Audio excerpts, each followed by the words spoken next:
7 अक्टूबर 2023 को हमास ने इजराइल के ऊपर अभी तक का सबसे बड़ा और ऐतिहासिक हमला किया था, लेकिन इसके करीब एक हफ्ते बाद 13 अक्टूबर 2024 को इजरायली सेना ने गाजा पर जमीनी हमला कर दिया था।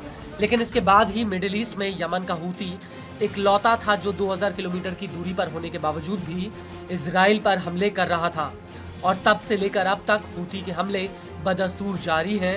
हूती की मिसाइलें और ड्रोन लगातार इजराइल के दिल यानी तेल अवीव को जख्मी कर रहे हैं।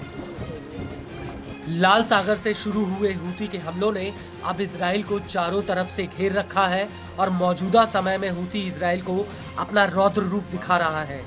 और इसी कड़ी में हूती ने एक बार फिर से इजराइल के ऊपर एक बैलिस्टिक मिसाइल से हमला किया है। हूती ने तेल अवीव पर हाइपरसोनिक बैलिस्टिक मिसाइल फायर की, जिससे पूरे शहर में भगदड़ मच गई। जहां तहां लोगों की भीड़ अपनी जान बचाने के लिए अंडरग्राउंड बंकरों की तरफ भागने लगी।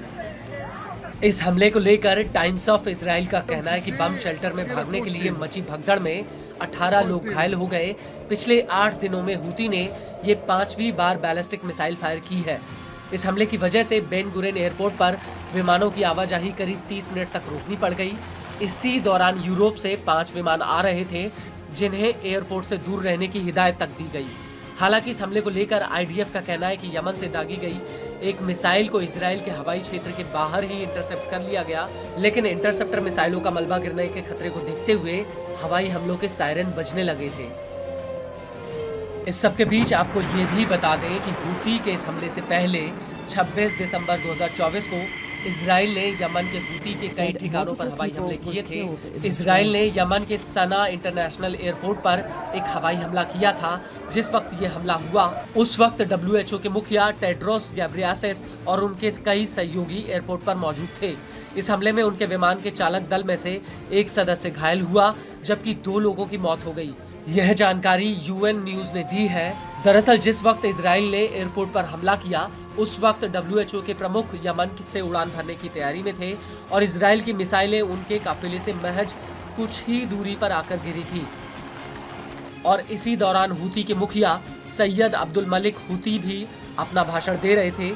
लेबनानी न्यूज एजेंसी अल मायादीन ने सूत्रों के हवाले से कहा है कि इजराइल ने यह हमला अमेरिका और ब्रिटेन की मदद से किया है। वहीं इजरायली न्यूज YT न्यूज का कहना है कि इस हमले में इजरायली एयरफोर्स के करीब 100 जेट्स ने हिस्सा लिया। न्यूज एजेंसी के मुताबिक इजराइल का हूती पर यह अभी तक का सबसे बड़ा हमला है।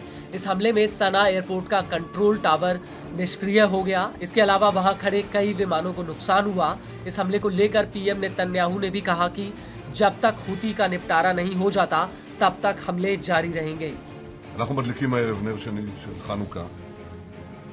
אנחנו נמצאים במלחמת התקומה, דור המכבים של ימינו, ולפני שעה קלה חיל האוויר תקף מטרות של ארגון הטרור החותי בתימן, גם בקו החוף וגם בצנע. אנחנו נחושים לגדוע את זרוע הטרור הזה של ציר הרשע של איראן. אנחנו נתמיד בזה עד שנשלים את המלאכה. आपको बता दें कि IDF ने होदियादा बंदरगाह पर भी कई बिजली घरों को निशाना बनाया। YT न्यूज के मुताबिक इजरायली एयरफोर्स के विमान मिस्र और सऊदी अरब के करीब से होकर गुजरे, और फिर यमन से कुछ ही दूरी पर उन्होंने सना पर मिसाइलों की बरसात कर दी। इस हमले को लेकर सऊदी की न्यूज एजेंसी अल हदथ TV का कहना है कि राजधानी सना के 7 शहरों पर हमला किया गया, जिसमें तेल डिपोज पर भी हमले हुए। वहीं न्यूज एजेंसी अल मायादीन का कहना है कि इजराइल ने यमन में नागरिक ठिकानों को निशाना बनाया है।